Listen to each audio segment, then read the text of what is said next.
find the derivative of y is equal to tangent square root of x. So, yung ating inner function dito ay square root of x. At ang outer function ay tangent u. So, yung u, ito yung square root of x. So, same pa rin, chain rule, dy over dx is equal to dy over du, i-multiply natin sa du over dx. So, ano ba yung dy over du?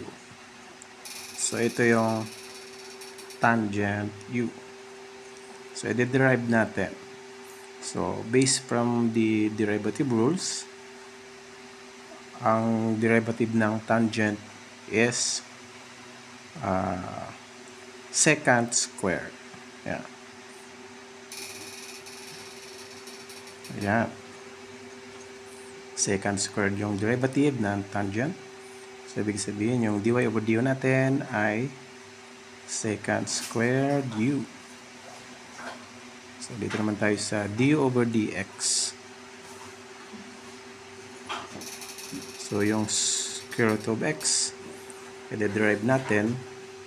So, from this, x, so yung radical sign is equal to 1/2 yan. Ayan.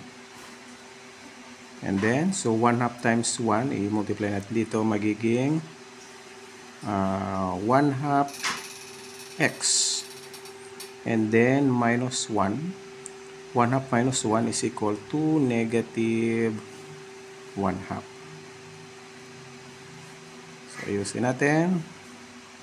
Okay, 1/2 yan, di ba? 1/2. And then, since negative yung exponent ng x, gagawin nating positive. So, pag maging positive yan, ilalagay natin sa denominator. Magiging x raised to 1/2.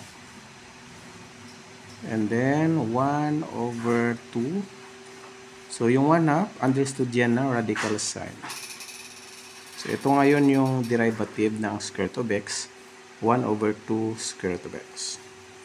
So, yung du over dx natin ay 1 over 2 square root of x.